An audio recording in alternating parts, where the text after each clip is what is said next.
11 मई को देश की सबसे बड़ी अदालत ने एक संवैधानिक पीठ की तरफ से एक हिस्टोरिकल जजमेंट दिया और कहा कि जनता की चुनी हुई सरकार ही ट्रांसफर पोस्टिंग का काम करेगी, उपराज्यपाल का अधिकार नहीं होगा। सुप्रीम कोर्ट का यह आदेश संसद द्वारा पास कानून का विरोध में था, जिसमें संसद ने दिल्ली के उपराज्यपाल को ही सुपर पावर दिया हुआ था, दिल्ली का गार्जियन बनाया हुआ था, क्योंकि दिल्ली न पूर्ण राज्य माना जा रहा न अर्ध राज्य, यह एक यूनियन टेरिटरी और नेशनल कैपिटल है। लेकिन जो ही सुप्रीम कोर्ट का यह आदेश आया, केजरी प्रेस कॉन्फ्रेंस कर ताल ठोकने लगे कि अब पूरे घर के बदल डालूंगा और ताबड़तोड़ अधिकारियों का ट्रांसफर कर पोस्टिंग करने लगे जो केंद्र सरकार के मातहत भी काम कर रहे थे। उपराज्यपाल ने केजरी के इस फैसले को कूड़ेदान में डाल दिया तो अगले ही सुबह अभिषेक मनु सिंघवी को लेकर केजरी सुप्रीम कोर्ट पहुंच गए कि मिलॉर्ड, आपने आदेश दिया और उपराज्यपाल मान ही नहीं रहे हैं। सिंघवी ने कहा कि भारत सरकार के ऊपर कंटेम्प्ट बनता है।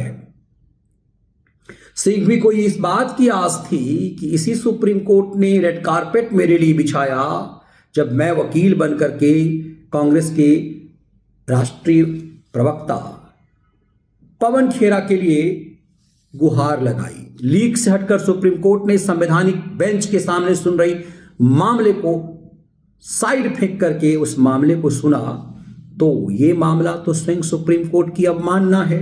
लेकिन सुप्रीम कोर्ट ने इस पे 15 दिन की तारीख दे दी, यह जानते हुए कि अगले हफ्ते सुप्रीम कोर्ट में गर्मी की छुट्टी होनी है।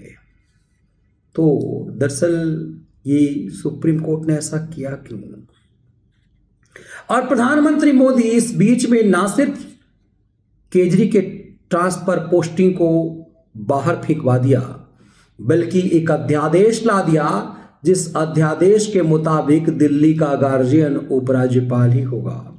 दिल्ली में ट्रांसफर पोस्टिंग के तक के काम के लिए केजरी को उपराज्यपाल पर ही टकटकी निगाह लगानी होगी। 3 सदस्यीय कमेटी होगी जो ट्रांसफर पोस्टिंग तय करेगी, मतलब उपराज्यपाल को कोई टेंशन नहीं लेना है।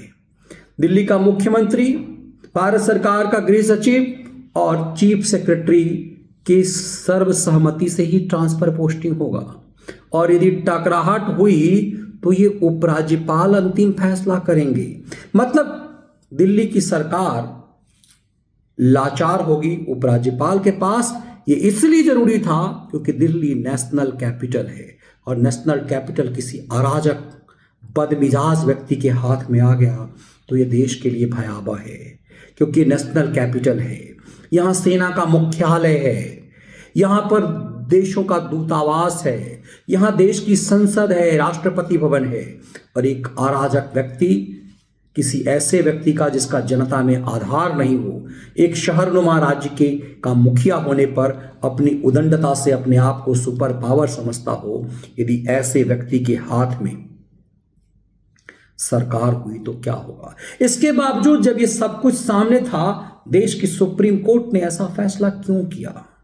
दरअसल सुप्रीम कोर्ट बार बार संसद द्वारा पास कानून पर कुंडली मार रहा है, चाहे वो सीएए के बाद शाहीन साजिश हो, किसान आंदोलन के बाद राष्ट्रीय राजमार्ग पर को बंधक बनाकर देश को बंधक बनाने का षड्यंत्र हो। इन सब पर सुप्रीम कोर्ट की चुप्पी ने भारत सरकार को धीरे धीरे लाचार कर दिया है।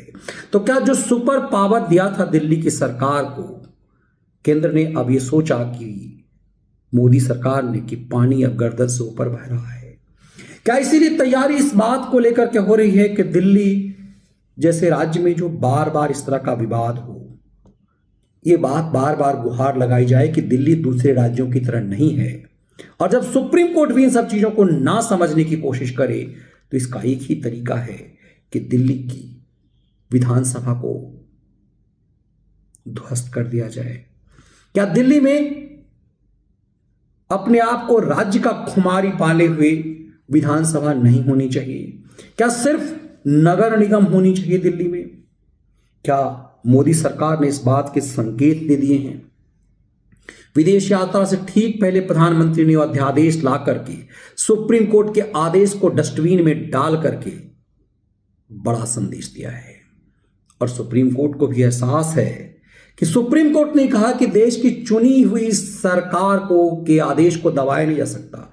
तो एक छोटे से शहरनुमा राज्य के मुखिया का आदेश सुप्रीम कोर्ट के लिए सुप्रीम हो सकता है, और प्रचंड बहुमत से चुनी हुई देश की सुप्रीम सरकार का क्या? संसद के द्वारा बार बार कानून को दबाने का सुप्रीम कोर्ट का खेल ये कब तक चलेगा? क्या सुप्रीम कोर्ट को भी समझ में आ गया?